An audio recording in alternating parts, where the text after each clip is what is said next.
Located on Virginia's southern border just west of Hampton Roads is Southampton County. The population is a little over 18,000 and the county seat is Cortland. Because it's so close to one of the first English settlements in colonial America, farmers began working the land in 1634. By 1749, Southampton County was established, and as it grew, so did the business of farming. If I had a term, I guess I'd say that Southampton County is the workhorse or the draft horse of the agricultural drivers in the state. It's usually in one of the top 10, depending on which metric you use to measure, but in dollars, usually around in the top 10. There are 335 farms in Southampton County, covering more than 153,000 acres and generating $79.4 million in farm income each year.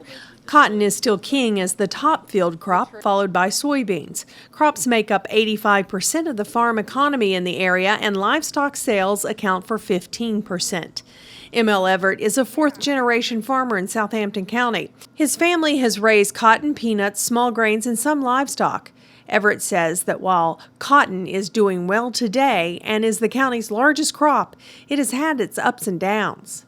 Cotton has had a real resurgence from the late 50s when my dad was growing cotton, and the boll weevil put the farmers at that time out of the cotton business.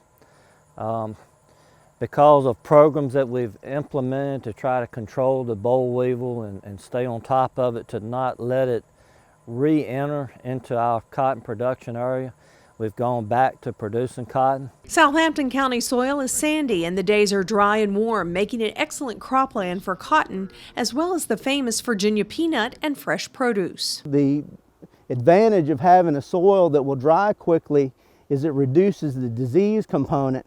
So in crops like your peanuts and your melon crops, that disease is such a terrible thing, for the crop. Neil Drake has owned Grayson and Emma's Garden Spot, a local farmers market in the county, for 19 years. A produce grower himself, he said more people are looking for fresh, locally sourced food, and Southampton County farmers can easily provide that. I think farmers have diversified a little. It is, you've got several that raise sweet corn. A lot of retired farmers also raise a lot of produce, and I get produce from those guys. Watermelons, obviously a pretty big crop here. We buy most of our watermelons in. Pumpkins, that's coming up here pretty soon.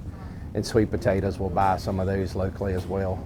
But it isn't just local produce that is making a profit for Southampton County growers. Agricultural products are aggressively being marketed outside the border of Virginia and on world markets. A lot of your foreign countries now are spinning yarn. They're making garments that are being shipped back into the U.S. So we're exporting to those countries. They cannot grow their own cotton, but they're taking the yarn and producing the garments for us to buy back. There's a little added advantage where we are because we're only about an hour west of the Port of Virginia. So the export now has become a part of agricultural business as much as anything else. With 93 century farms that have been in the same family for more than 100 years, Southampton County is proud of its rich agricultural heritage. That's the largest number of historic family farms in the Old Dominion and stands as proof that agriculture continues to be the root of this community.